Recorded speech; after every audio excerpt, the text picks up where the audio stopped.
We're going to go ahead and begin, and there may be more people who join us as we go along. We're going to go for about an hour, maybe an hour and 10 minutes, depending on how things go and how conversational this is. This is a presentation that I've given many times in the Houston Jewish community, at a couple synagogues, at the JCC, for a number of Hadassah groups, but I've never done it on Zoom. So there are going to be a couple possible bumps along the way, and I just asked for your patience as we all sort of continue to adjust and adapt to this all digital world that we're living in for a short time. It's nice to meet you. I want to thank Justin for the invitation to give this presentation. And one of the reasons that I'm really excited to do it, and I'll talk more about this later, is that as much as the Houston Jewish History Archive has been successful in a relatively short period of time in gathering a lot of information about Houston Jewish history and Texas Jewish history, we do not have much in our collections right now about HCRJ itself. And so one of my goals today is to connect with families who've been members of HCRJ for a long time, and to try to begin to work with them to collect HCRJ materials. So what I'm going to do, I'm going to be sort of popping in and out of my presentation and pausing to take questions and comments, is to try to explain to you what the Houston Jewish History Archive is, how and why we started it, and then we're going to take a kind of virtual tour through some of the collections. That's what we're going to be doing for the next hour or so. So the mission of the archive, in short, is to collect, preserve, and make accessible the documents, photographs, artifacts, and stories that represent the history of Jewish life, primarily in Greater Houston, but also across all of South Texas. And I'll explain what I mean by South Texas momentarily. There's some great images here I hope you can see of JCC history. Some of you will remember the old JCC on Herman Drive. And then this is a picture here I'm sure you recognize of the new JCC on Braeswood being built in 1968 and 1969. So the archive is housed at Rice University, and it's a collaboration between the program in Jewish Studies, of which I am a faculty member, and the Woodson Research Center in Fondren Library. Unfortunately, because of the situation, the library is currently closed to visitors. I'll explain how, when God willing this is all over, you can come and visit the archive in person, and I'll also show you some of the online tools that we have that allow you to access some of our resources digitally right now. But that's our affiliation. It's a Rice University project. Our name for now is the Houston Jewish History Archive, but don't let that fool you. We actually are actively collecting materials from a number of cities and towns across Houston, or sorry, not across Houston, across the greater South Texas region. And that includes Galveston, Wharton, Beaumont, Baytown, Schulenburg, Victoria. And recently we've started to think about working to document Jewish history in Corpus Christi and San Antonio. There are a lot of families that came to Houston from these other towns and cities, and so it makes sense, I think, to look at the history of the whole region. So what do? First and foremost, we collect and acquire documents, photographs, audio recordings, videos, and other materials that will explain to future generations what it's like to be both Texan and Jewish. We digitize as much of it as we can. That is not a fast process or even an inexpensive process, but our goal is to make as many resources digital and available online as ultimately we can. We do some oral history work. That is to say, we do some work interviewing individuals and families about their experiences. I see there's a comment in the chat window. I'll get to it as soon as I finish my comments on this slide. We try to sponsor exhibits, lectures, and public programs like the one that you're watching on your computer screen or your phone today. We have a website and a Facebook page, and I'll show you our website later this morning. We are trying to really ultimately revolutionize the way that Texas Jewish history and Houston Jewish history are preserved and studied. Let me pause here, and I'm going to look at the comment that somebody has sent. And the comment says, from Justin, hi all. Okay, great. No problem. At any time, if you have a question or a comment, you can write something in the chat window. You can raise your hand. I'm really hoping that this will be as interactive an experience as possible. So let me talk now about sort of how this all got started. So my background is as follows. I'm not a native Houstonian, and I feel like I always need to tell people that, because as much as I've learned about Houston Jewish history in the years since I started the archive, there are always going to be names of businesses or families or stores that I might not yet know. But I am a native Texan. I was born in Dallas and I grew up in San Antonio. I left higher education. I came back in 2015 when I was hired by Rice. I was not hired to create the Houston, though. My background is in American Jewish history. I came to Rice. That's what I taught, and I still teach courses in American Jewish history. But being a Texas Jew, I've always been kind of fascinated in the history of how and why Jews have come to Texas. My own family history, just to digress for a moment, is that my family came to San Antonio in 1960 from Mexico City. So on my father's side, we are Ashkenazi Mexican Jews, and that is a story that's not so uncommon in this region. But if you leave the South, people are much less familiar with the idea that Jews came to the United States from Spanish-speaking countries, which I just sort of grew up taking for granted, and I've come to appreciate as an adult. So I had an interest in Texas Jewish history just by virtue of my background.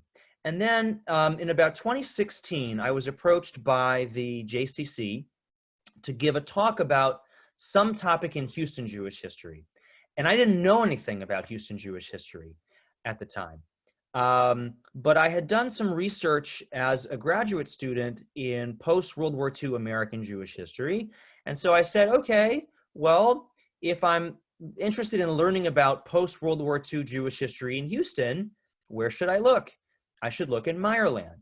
So I said, well, okay, I will go to the library and I'll check out the great book on Houston Jewish history, and I'll cut and paste and copy all my notes, and I'll give a great talk. And I was stunned to learn that there really isn't a great book on the history of the Jews of Houston. Nobody's done that book, which I found to be sort of shocking, because Houston is the fourth largest city in the United States, as you all know. Jews have been in Houston since the very beginning and were instrumental in many ways to the growth and development of Houston's economy. Why don't we know more about the history of Jewish life in this town? So, and I see there are comments building in the window. I will collect them for a few minutes maybe, and then pause my presentation and try to cover all the comments. So when you're a historian, when you're an academic, you're always looking for a topic that has been understudied or untouched. So I said to myself in 2016, hey, maybe there's an opportunity here to do some work in Texas Jewish history. And we started brainstorming at Rice in the Jewish Studies program about some kind of project we could take on to try to fill that void, right? What could we do to create more resources for the study of Houston Jewish history and Texas Jewish history. And so we started in the summer of 2017 to brainstorm ideas on Texas Jewish history projects. And while we were in the middle of that process, that Hurricane Harvey hit. And I was standing outside a friend's house in early September of 2017, about a week after the storm. And a light sort of just went off for me, and I started to wonder about what the synagogues that had flooded would do with their historical records, right? Usually synagogues, if they have historical records, keep them in a closet somewhere, and maybe the closet gets opened once or twice a year at most. And so I happened to be a member at United Orthodox Synagogue, so I called the executive director there, and he said, well, there's a storage closet, and that's where we keep all our old records. I think there was a few feet of water in there, but you're welcome to come and take a look. So my wife and I put on masks and gloves, and we went over to the synagogue, and I called a colleague from the library at Rice to meet us, and we went into that storage closet that had flooded, and we started pulling out old books, and you can see some of them here in the picture, board minutes and, you know, commemorative programs and, you know, financial records. It was soaking wet. It smelled. It was covered in mold. We pulled it out. We put pieces of white computer paper between, white printer paper between all the wet pages to try to suck up some of the moisture. We put it in the sun to try to dry it. And, you know, that's how this got started. Here you can see one of the oldest things that we rescued that day. This is from Congregation Adath Emeth. This is one of the oldest Orthodox synagogues in Houston. This is a cemetery map and membership directory from February 1935 that we pulled out and saved that day. And one of the things that quickly became evident in doing this work is that with so much of this material, there's only one copy in the world, right? And if we lose that copy, or somebody decides for whatever reason to throw it away, or it gets destroyed in a flood, it's gone. We can't go on Amazon or go to Barnes and Noble and find another copy. That's it. Right away, it was apparent that there was a real urgency to collecting these materials and putting them somewhere that was safe. Let me now, I'm going to pause for a minute and come to the chat window and just see where we are. Of course, yes, we would be interested in the Danberg family. Let me give you, it should be in the presentation somewhere. If you own history or address, feel free now or this afternoon or next week to send me an email, be in touch. I'm going to give you my office phone number as well. I'm not in my office, obviously. I'm working from home like the rest of us, but I check my voicemail every day, and you can give a call. All right. So that's how this whole thing got started. And then, you know, we sort of went from there. I'm going to just show you one more really kind of great story from that first day. This is my friend and colleague, Dr. Melissa Kane. She's not Jewish, but she is a historian and like me, a kind of, you know, archivist. And she took that cemetery map that I just showed you, she took it home, and she stood in her bathroom with a blow dryer for hours, just blow drying page by page to save this book. And it worked. It worked. You know, just an unbelievable story. She's a wonderful person and a real mensch, and deserves a lot of credit for helping me when I didn't know the first thing in those days about archival preservation.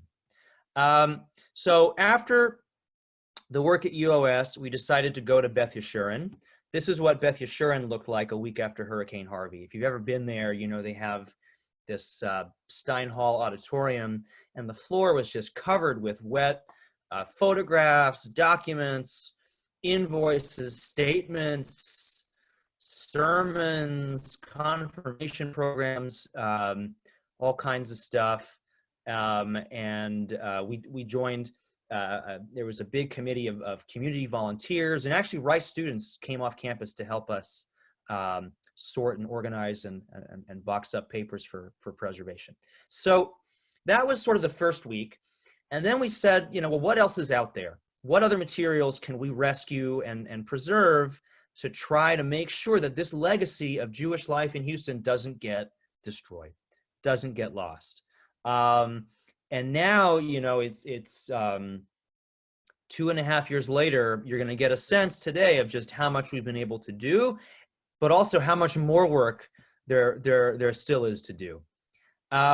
This is unfortunately what floodwaters do to photographs. And this is, we weren't able to save everything that day.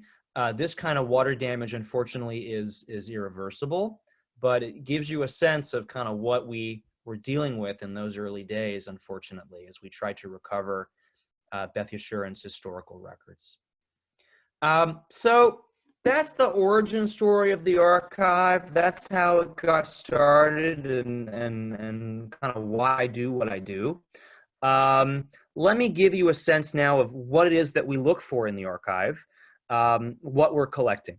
So the basic explanation for our collection policy is as follows. In order for us to acquire something or to accept a donation into the Houston Jewish History Archive, it has to be both Texas related in some way. It has to belong to a family that came to Texas, or a business that operated in Texas, or an institution with Texas roots, and it has to be Jewish, right? It has to check the Texas box and the Jewish box. So that is actually a pretty broad classification of stuff, right? So, for example, family materials, scrapbooks, family photographs, diaries, letters, all your, confirmation, bar and bat mitzvah, wedding programs and photos and invitations, right? How Houston and Texas Jews have marked life cycle moments over decades. Institutional records. We have institutional records from synagogues, from Jewish organizations such as the JCC, Federation, Jewish Family Service, Jewish-owned businesses. We have a Star Furniture collection, for example, right? So Jewish families that open businesses here that have been very successful and very, very much landmarks in the Houston business landscape. That's of interest to us. Board minutes, bulletins, correspondence, photographs, stationery, et cetera, et cetera. We have a pretty substantial collection from Texas Jewish military veterans, Army papers, dog tags, medals, memoirs of what it was like, photographs. Most of that is related to World War II, but also, of course, Korea, Vietnam, more recent conflicts, right? Documenting the Texas Jewish military experience is very important to us. Most of what we have is, photographs and papers. We have some large artifacts, but our storage space is somewhat limited, and I can talk more specifically about where we keep materials and how we keep them safe. And then we also have audio and video recordings, and you're going to hear today, I hope, some of those audio recordings, sermons, radio programs, cantorial music, and so on and so forth.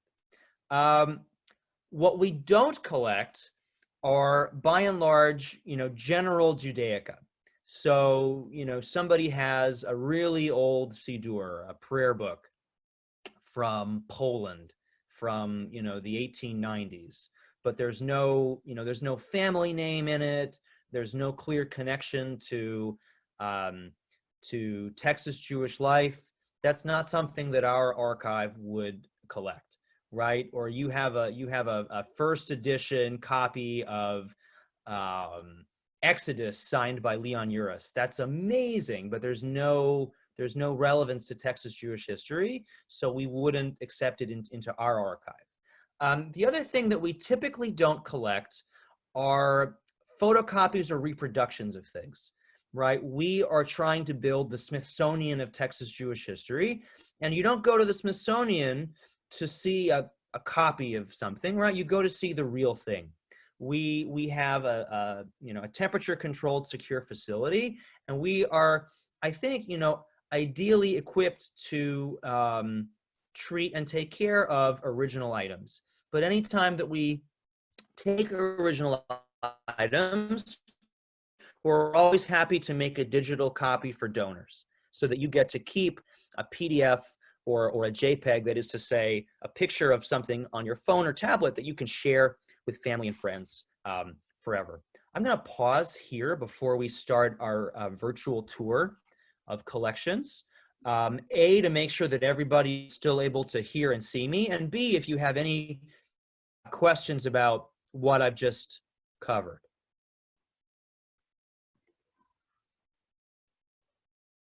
Everybody good? Nobody has a question? Okay. All right. So we'll keep going. You'll get to see some old stuff, some stuff. This will maybe plant some idea seeds in you. We're all stuck at home. So there's no better time to go through those cardboard boxes in your garage or your closet, that box that you say, oh, I keep meaning to, go through my parents' things, or to go through old photo albums.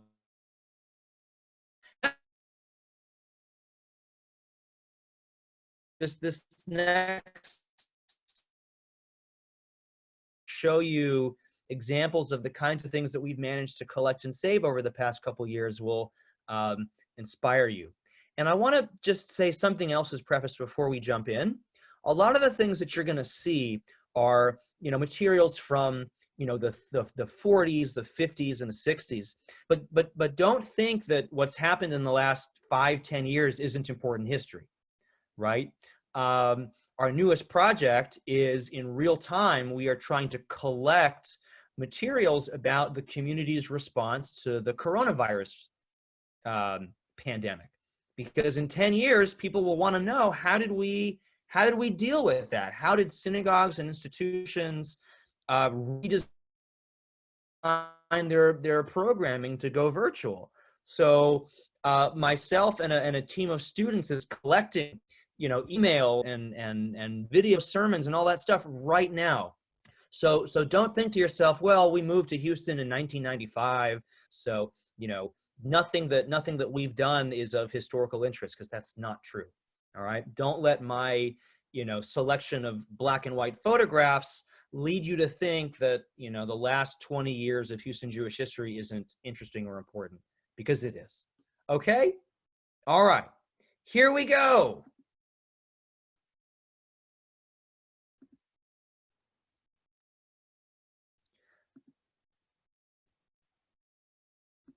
This is where the archive is housed. We are in the Woodson Research Center at Rice University, which again is closed. But when this is all over, hopefully soon, you can come and visit the archive Monday through Friday, 9 a.m. to 4 p.m. Anybody with a driver's license can come to the library. You don't have to be a Rice faculty member or student. You can come during these hours. And this is a picture of our reading room, where you can come and sit and look at some of the different collections in our archive. What you won't see when you come is this. This is our back room. So this is our primary, but not our only storage space for our collections. Some people confuse the difference between an archive and a museum, right? We're all familiar with museums, right? You go and you see exhibits behind glass of artifacts and photographs and what have you. That's not what an archive is. We do have some exhibit space on campus, but it's excuse me, somewhat limited. An archive is a research repository. So we store the materials so that researchers, either scholars or historians or genealogists, right, people doing family history, or anybody can come and see the materials. It's a little bit like Jewish History Costco, but you can't do the shopping yourself, right? You have to ask a staff member to go in the back and pull the boxes of things that you want to see. You can kind of make out from this photograph that materials are stored in boxes. If we were to open one of these boxes, you'd see that materials are further organized into folders, and folders are labeled so that it's easy to find the things that have been to the archive. When we get to the website for the archive, I'll show you how you can see a listing of our collections, and you can get a sense of what's in the collections that we have in our finding aids. All right, so here we go. So this is going to be about, I'm going to say about a half hour or so virtual tour of some of the cool stuff we've been able to find in the last 2.5 years. And I'll try to intersperse my presentation with stories about how some of this stuff got here. You'd be surprised, for example, how much of this material is available on eBay. People, put all kinds of, junk and stuff up for sale on eBay.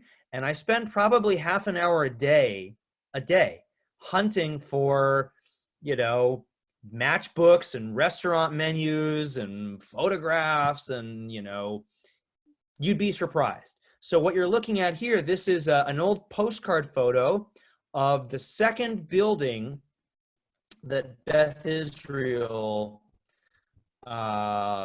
built. Beth Israel, of course, is the mother congregation, the oldest Jewish congregation in all of Texas, and it's the one that ultimately also spawned Beth Yeshurun and HCRJ. So it has some relevance. This is a postcard from 1910. I bought it on eBay. Somebody had it. It's a really beautiful picture. This building, by the way, no longer exists. If we were to go try to find this building today, you'd have to walk around Discovery Green to find the spot. Which is another reason why this work is so urgent, because so many of these old Houston Jewish buildings are gone. I mean, even just in the last 5 years, a number of them have been torn down.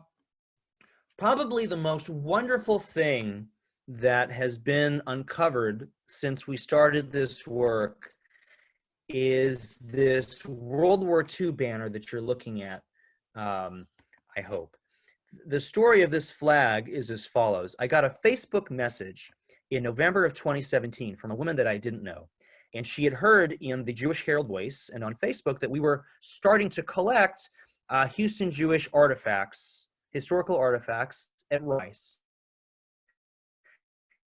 And she wrote, and she said, I have this World War II flag in my garage. Would you like to come see it? And I thought, that what she had was maybe a flag, from her father. Her father had, died and gotten an American flag, and, maybe that's what she had. That's not what she had. What she had was this banner. This banner is one example of what's called a service flag. Beginning in World War I, many churches and also synagogues in the United States, in a effort to honor members of the community who were serving in the armed forces, would create these service flags, and they had a kind of general style. You can see here there's like a red border and then stars on a sometimes white, kind of turned brown with age background, and each star represents a member of the community who's been drafted or who's enlisted. This banner is 9 feet long, and it has more than 220 names on it of Jewish Houstonians who served in World War II. Most of them, but not all of them, affiliated with Congregation Beth Jacob, which was another Orthodox synagogue in Houston at the time. Here's one shot of it up close. you'll see in the middle of the flag, there's a gold star. There are, I think, 4 or 5 gold stars on the banner, and each of those is for a Jewish Houstonian who was killed in action during World War II. And here's a sort of clearer picture of the banner. So the story is that this banner was abandoned in a storage closet when Beth Jacob closed its building. And in 1988, there was a man who was cleaning out the building. I think at that time it may have been an Alzheimer's care center. And he discovered this flag in the storage closet. And he didn't know what to do with it, so he took it home. He happened to be a veteran himself. And he fixed it up a little bit, wrapped it in plastic to keep it safe. And it sat in the family garage for about 30 years. And nobody knew it was there. And if the family had been living closer to Brays Bayou, Hurricane Harvey would have destroyed this flag. It's a miracle that it survived. So she donated it to Rice University, to the archive. We got a grant from the National Endowment for the Humanities to repair it. You can kind of see on the edges of the flag, there's some tears. Those white spots that you see are rips in the fabric. So we've had those repaired. We've also had the banner cleaned. And we are hoping in the future to be able to put this on display in the library. But you can actually see it online today. You can download a picture of the flag. And I also have a list, a Word document that my wife helped me create of all names on the flag. So if you have a relative who served in World War II, now it's not a complete list. So if you were a Jewish Houstonian who served in World War II, it's not a guarantee that your name will be here, but it's very possible, very possible. And as you'll see now, one of the things that we try to do is the descendants and the relatives of the veteran on this flag to see what materials they might still be in possession of that document their military service. So I'm just going to tell you one story from an individual who stars on this flag. So this is Max Herzog, Jewish Houstonian, served in World War II, was, I believe, in the Pacific, did his training in Hawaii, and his son Alan lives in New York, and heard from a friend of a friend about this project and that we'd found a banner with his father's name on it. So he wrote me from Manhattan and he said, I've had all my father's World War II stuff in a safe deposit box, and I didn't know what to do with it until now. I'd like to give it all to Rice University. So he did. And you can see this photograph of Max in uniform, and he gave us also collection of telegrams that Max kept. This is the cover of a photo album of his time in Hawaii. There's a lot of pictures of women in grass skirts, which I'm not going to show you, and a box of jewelry. And but he also had something really amazing. This is a recording that Max made while he was in Hawaii for his wife and baby son, and we're going to be able, I hope, to listen to it because we had it digitized after it was donated to us. So bear with me a second. Let's see if this works.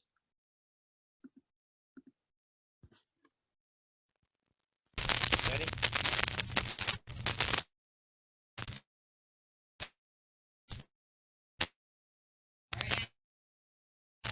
Darling, this is a recording of my voice, unsponsored and without the courtesy of anyone but myself. I'm counting the days when I'll be with you and Bobby. Yeah, hurry up, Max. Bobby, this is your daddy talking to you and telling you that he loves you and hopes that he will be home soon with you and your wonderful mother. I am in the best of health, and with your letters coming in almost daily, my morale is tops. All these months we have been separated, you have been a real trooper. and I can't tell you how proud I am having you for the one and only girl in my life. Well, when I started making this record, I thought I had lots to say, but now, really, I don't know what to say. And there are a few boys up here with me, so perhaps I can get them to put in a word or two. Hold on just a minute. This is a fellow by the name of Litchfield now. Well, I don't know what to say neither, Max, except that, well, anyway, Max is fine, and he's a fine lad, and we're all doing fine over here, so you don't have to worry about him. Here's another boy right here, Joe Boyle, another one of Max's friends. Say something, will you, Joe? Hello, Mrs. Herzog. This is Joe Boyle. We're all doing fine over here, and everything's going to be okay soon now. This is a fellow by the name of Elsner, and I know Max a long time, and he's a pretty good lad. All right. Is everybody able to hear that okay? You were? Great. So that was sitting in a safe deposit box in New York, right?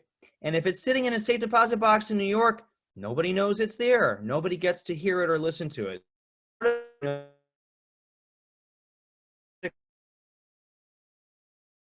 I was able to, and so Alan's been able to share that recording with family, and we can use it when we teach classes on World War II, or we teach classes in Houston Jewish history, right? It becomes alive again. It becomes accessible. So it's really meaningful for me to be able to do that. Let me pause again here. If anybody has a comment or a question or an idea, I'll take a pause for a second, and if not, we'll continue on. Go ahead. You can raise your hand, or you can write a comment in the chat window. Or you can go get a snack. Oh my goodness. Hi, Sid. Hi, Judy. Hi, Diane. Just seeing who's here. All right. I hope this is as fun for you as it is for me, and I hope you're able, you know, despite the distance, to see what we're doing. So, right, some of this stuff is very serious. Some of the stuff in our collections is about, you know, refugees in World War II and the Holocaust, and some of it is just fun.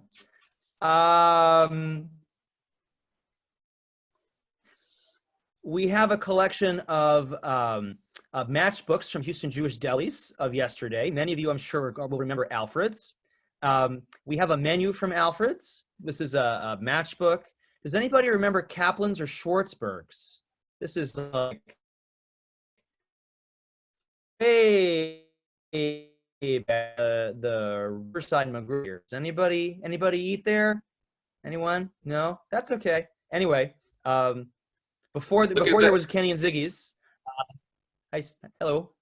Look at that phone number, JA80764.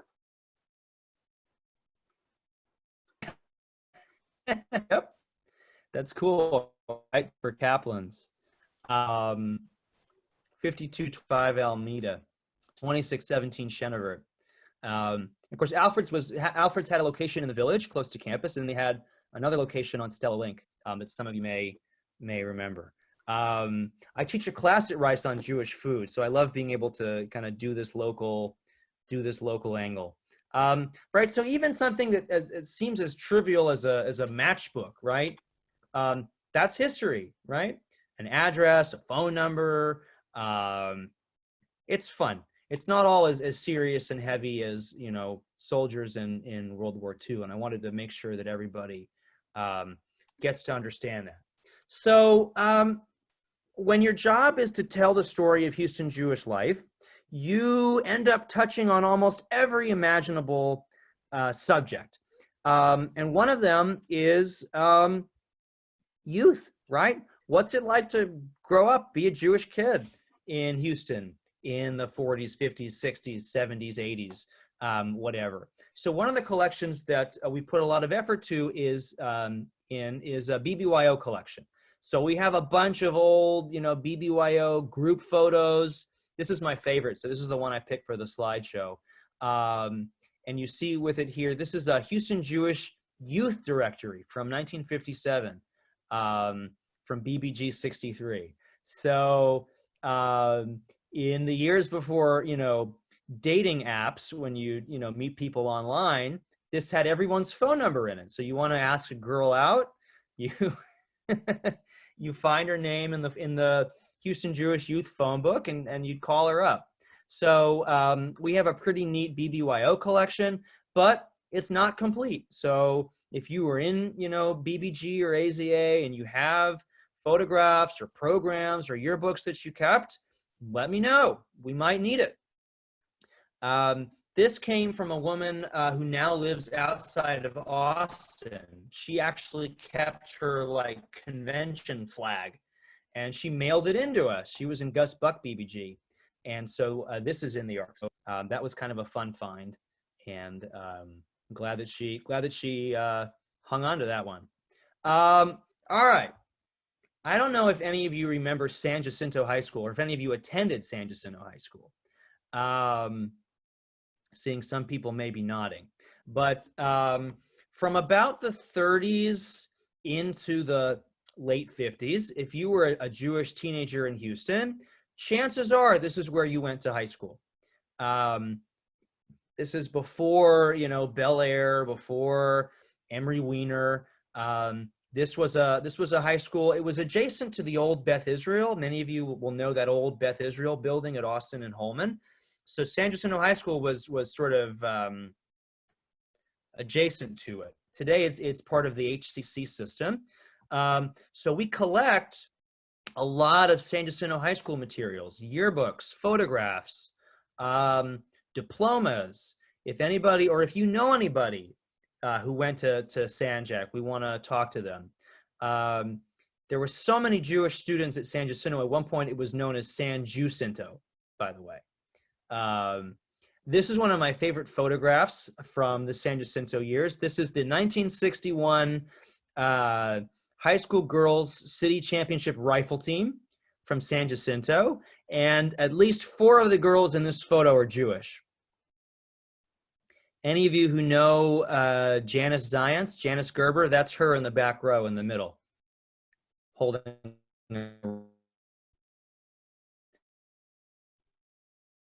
mad. All right, we're moving on. Again, right? Your job is to document Houston Jewish history. You've got to have Meyerland history, right? You can't tell the history of this community without the history of Meyerland. Not that all Houston Jews moved to Meyerland or lived there, but obviously Meyerland, since the 1960s until recently, has been the hub, has been the central area. So we connected with one of the descendants of the Meyer family that created Meyerland, and we have photographs of Meyerland being built. We have architectural maps. This is a cool photo of Meyerland Plaza, which some of you may remember, the old Meyer Brothers store, Matings Drugs. Here's one of those architectural maps I was telling you about. This is Meyerland being sort of mapped out. And then, and you can see, the bayou kind of flowing through the center of Meyerland, and they've blocked off space for a shopping center, and they blocked off space for elementary schools and parks and whatnot. And then here are photos of Meyerland houses literally being built. Pretty cool. I'm very proud of this collection. We have a lot of material from synagogues, although as I mentioned at the beginning, not very much yet from HCRJ. We are hoping, we are planning to work with Rabbi Gross and Melissa to try to change that in the coming year. But if you have old HCRJ photographs, if you went there or you know somebody who does, it's very important that I connect with them as soon as possible. This is the second oldest confirmation picture that we have. This is a confirmation picture from Congregation Adath Yeshurun, the precursor to Beth Yeshurun. This is from 1917, and somebody had it in a photo album. And my jaw dropped when I saw it because I'd seen a photograph of the photograph, but never dreamed that I would find somebody who had the original one. And I just love it. I love the outfits. I love the message of peace and friendship. You know, photographs like this, they're important for a number of reasons. I mean, one of the things that you notice about this photograph right away is it's almost all girls, right? Except for the rabbi, and except for one gentleman standing directly behind the rabbi, it's almost all girls.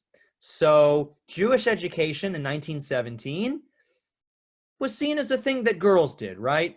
Boys focused on secular learning, boys focused on business, right? It's something that was primarily for girls. I love the outfits.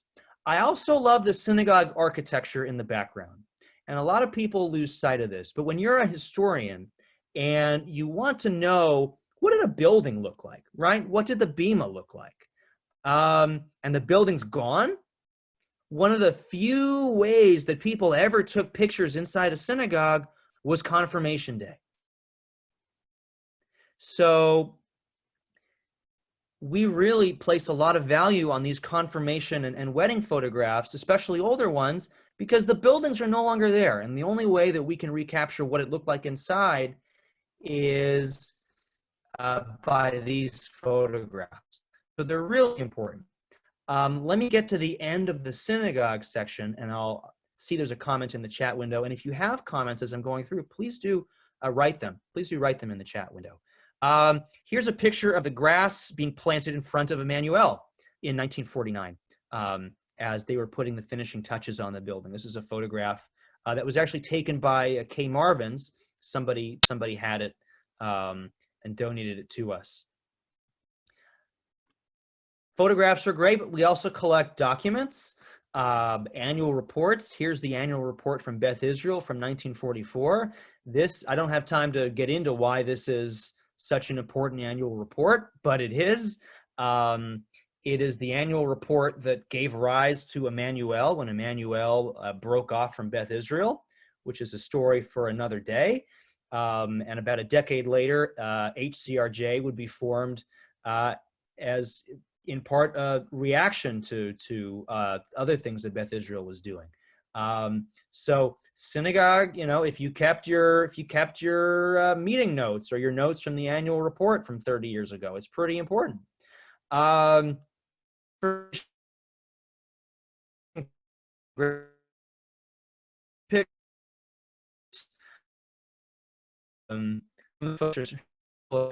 by there and Rabbi Steve Cantor.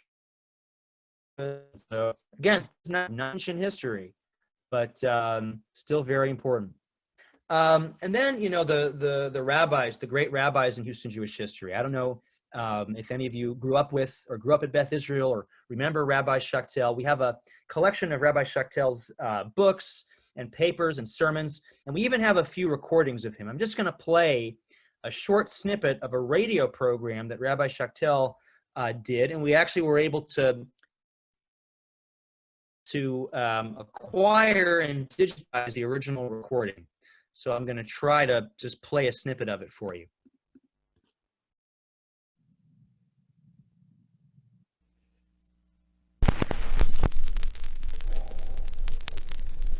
I take great pleasure in introducing Rabbi Hyman Judah Shachtel, who will speak to you from Houston. Thank you, Rabbi Wise. It has been several years since I've had the privilege of participating in the Message of Israel program. When I last spoke over this network, I was a rabbi in one of the congregations in New York City. For the past 4 years, I have the honor of being senior rabbi of the oldest organized Jewish house of worship in the state of Texas, founded in 1854. To those of you who have some knowledge of the distinguished rabbinical leadership of the Lone Star State, of men like Dr. Lefkowitz of Dallas, Dr. Barnston of Houston, the late Dr. Zelenko of El Paso, there will immediately come to mind the name and the remarkable ministry of Dr. Henry Cohn of Galveston, who is known not only as the man who stayed in Texas, but as the man who has done as much, if not more, than any other spiritual leader in making God's presence felt in the lives of the people of the Southwest. He goes on for time. I'll there. is probably having given the benediction at LBJ's inauguration in 1965, which we have a copy of his speech and photographs of him there. I'm going to jump ahead for time. My probably around maybe 10 after, and if you need to before then, I don't want to buzz too long. I'll allow questions. So I'll answer now, but I'm just trying to give you a sense of the depth and breadth of everything that we've collected. So we have boxes and boxes and boxes of material from the Jewish Community Center, mostly from the Braeswood years, but some stuff from the Herman Drive years. If you grew up going to the JCC and you happen to have kept anything, I don't know, a photograph, a flyer, a program, a bulletin, whatever, it could be very historically important. Now, this building is about to change a lot, right? They've announced a multi-million-dollar expansion program. It won't look like this anymore. So we want to know what the JCC looked like. Sooner or later, this photograph is going to be, it's going to be the only way of recapturing the old JCC. And I just love the cars, you know, it's fun to see how cars have changed over the years. Photographs of, you know, musical theater productions, the kind of thing that we collect. So this is in our JCC collection, kind of fun. We have a collection of materials from Houston Hillel. If you've been involved with Houston Hillel in any capacity and you've kept records from that time, we'd be interested. Flyers about student activities and lectures. We have a fairly large and growing collection from Houston Hadassah, which includes membership directories and scrapbooks. And I'll show you at the end that we've actually digitized some of those scrapbooks, and you can download them yourself off the internet and take a look. Houston Hadassah scrapbook. This scrapbook won 3rd place. I don't know why they won 3rd place, but they did. I love the sombrero on the ribbon, though. More Houston Hadassah here. This is kind of a fun story. I'm not calling it too long, but there were 3 women, Jewish women from Houston in 1985, who created a board game called Tradition, which was very popular for a few years in the late 1980s. Some of you may have played it or owned the game, and they're still around. Janice works at the JCC, and Estelle, some of you may know Estelle. They donated their collection of materials from the making of the board game. And so we have original copies of the game, prototypes, the questions that they wrote out, so on and so forth. And you can see some of that here. Really kind of a cool, fun story of Houston Jewish women making a broader impact in American Jewish history. So as I mentioned, you know, the history of Jewish-owned businesses is very important to us because it documents, you know, the contributions of Jewish Houstonians to the city. This is an area that we've only recently started working in, so we don't have a lot. We have some stuff, for example, from Weingartens, a little bit from Wieners, and working with Shirley Tooman, we have a Star Furniture collection. So we have photographs of old Star Furniture locations, invoices, bulletins, materials, but we're always looking for ways to you know, preserve Jewish-owned businesses, business records that relate to Houston. So maybe that gives you an idea. I also want to stress again that we have materials in our collection from other communities in the region. And one of them that's particularly special to us is the collection from Congregation Shareth Israel in Wharton. I don't know how many of you know Wharton. Wharton is a town about 30 miles from here. And for about 80, 90 years or so, it had a synagogue. It had a thriving Jewish community. That community, like so many small town Jewish communities, died out in the early 2000s. Everybody had either passed away or moved away. The synagogue closed its doors. And hang on a second. I'm getting some... Yeah, I forgot to lock the door, so my kids are coming in. You're gonna have to pull them out. Guys, go with Mom. I'll see you in a minute. No! I will give you Girl Scout cookies. And the synagogue is gone, the community is gone, but they've donated their records to us. And so we have photographs, we have bulletins, we have sermons, we have photographs. It's really a wonderful collection and a way of preserving a story that there's very few people left alive that can tell, right? But the presence of Jews in small town Texas is not only a true story, but I think a very important story. In many of these small towns, Jews owned the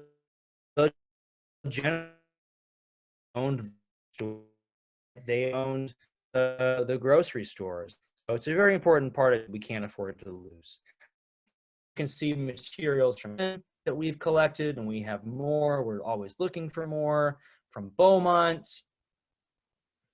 And also, you know, just Texas Jewish families. If you're part of a family that has been here for 2 or 3 generations and you have photographs or you have letters, we'd want to talk to you. This is a photograph that was donated to us by Larry Greenfield. The Greenfield family has been in Houston for 100 years. And this is a Greenfield family portrait from 1918, one of the oldest family portraits that we have. One of the things I love about it is that, you know, there's no Photoshop in 1918, but the patriarch of the family was in Palestine at that time, right? Today, Israel, in Sfat. So they hung a portrait of him on a post at the back so that he could, quote unquote, be in the picture, which is, I think, just really cool. And it says, there's a caption under his portrait that says, "The sweet dad of all." So that's how they managed to get their father into the portrait. So if you have old family photographs like this from Houston, from Beaumont, from other Texas cities, please be in touch with me. Or if you know somebody who does. From Lee Wunsch at Federation, we received this really incredible notebook of records from an organization called the Refugee Services Committee. This was a committee of Federation established in 1939 to assist German Jews who were coming to Houston to escape Hitler and the Nazis, and who faced all kinds of challenges.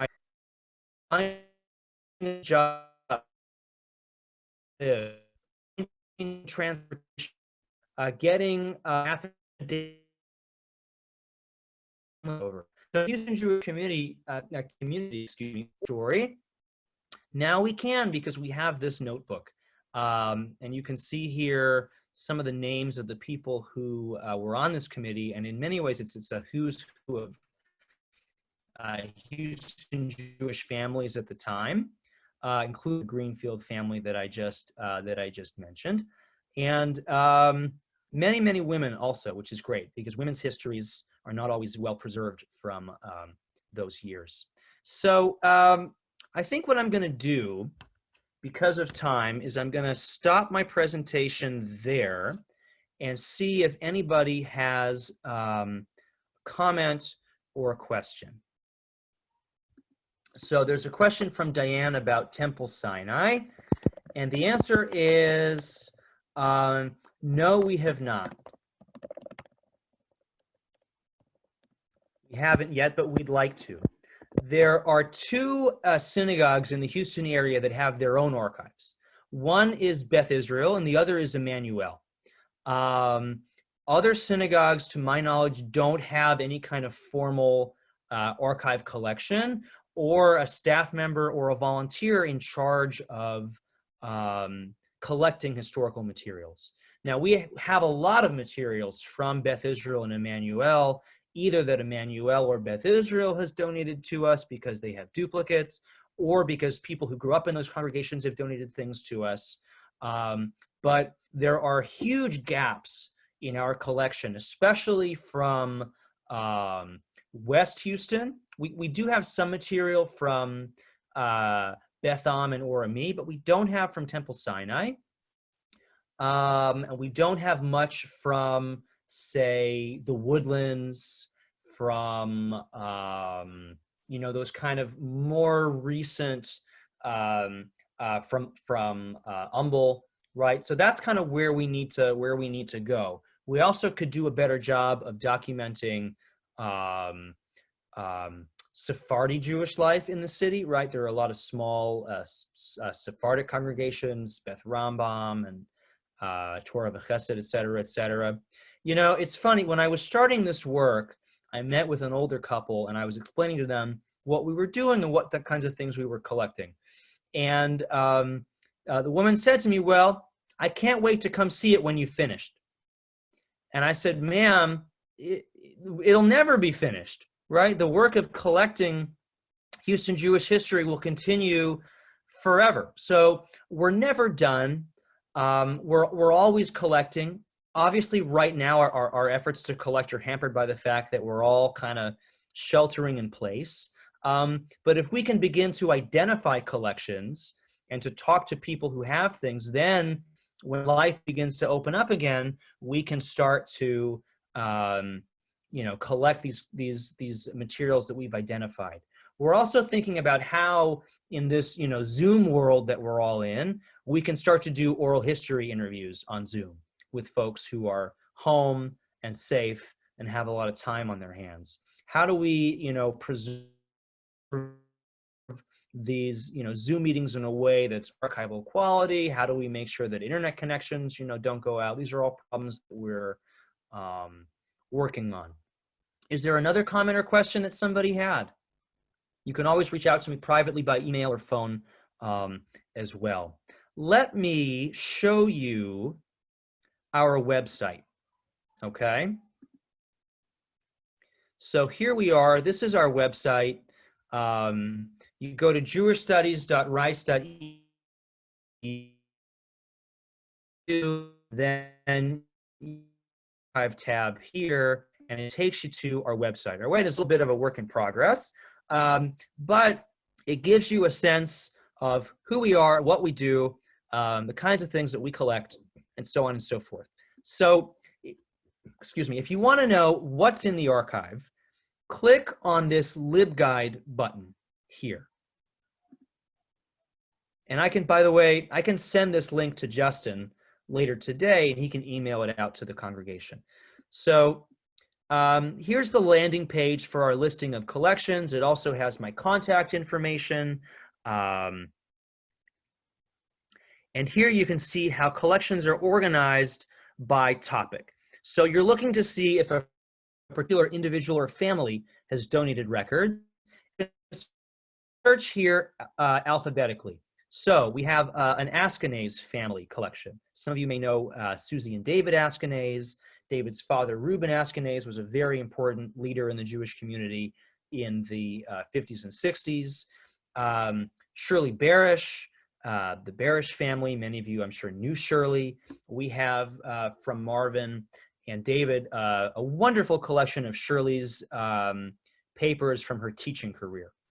And on and on and on and on and on. So all of this is here. Let me show you. So you're interested in one of these collections and you want to know what's in it. So when we finish organizing a collection, we create a finding aid. So you click on Link to Collection Guide, and you can see here the Askenaz Family Papers is collection number 776. What's in it? One box of personal correspondence, certificates, newspaper and newsletter clippings, photographs, memorabilia, and a scrapbook. We have correspondence in the Askenaz collection from George Bush, which is kind of fun. George Bush the Elder, and Lloyd Benson. We have stuff on San Jacinto. You can see it's only one box, and so on and so forth. All right. So this is here. And then in terms of organizations and businesses, right, here's a list. Not necessarily up to date, but fairly up to date, of all the institutions and organizations that have donated materials to us, right? And it includes businesses, it includes synagogues and the JCC, and others.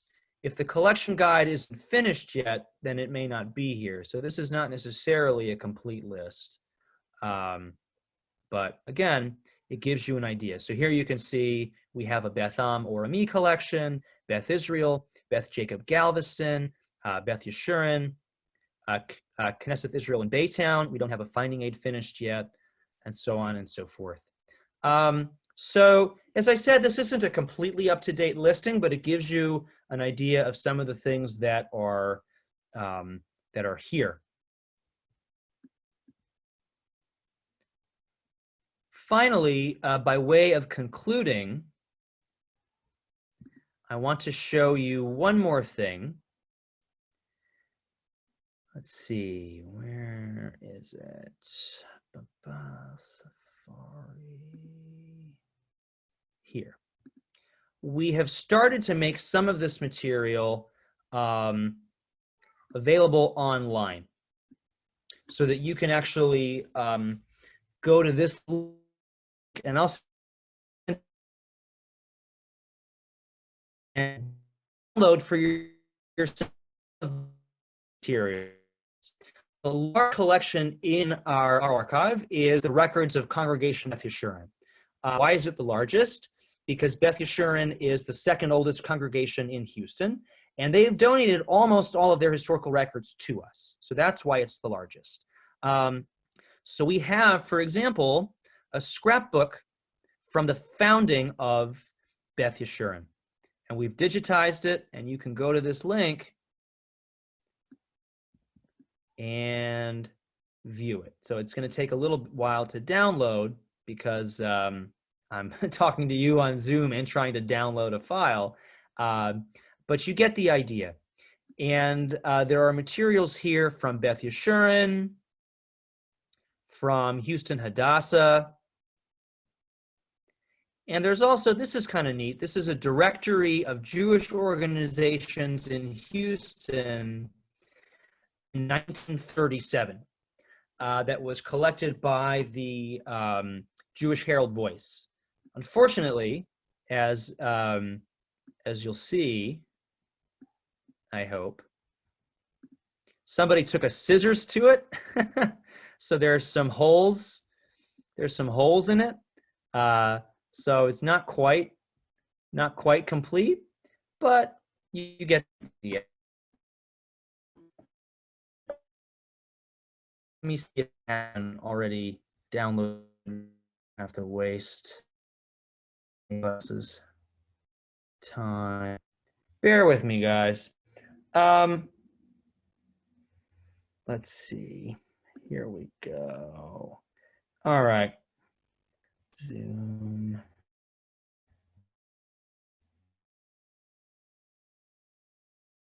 Where's my... Here. Let's try this. All right. So this is that Beth scrapbook that I was telling you about. And you can go to that link and download this for yourself and look at it on your computer or your phone. So news clippings about the founding of the building, and so on and so forth. So pretty fun. I will send those links out to Justin, excuse me. So thank you guys for participating in this seminar. It's very important to me to sort of spread the word about this work to as many people as possible. Even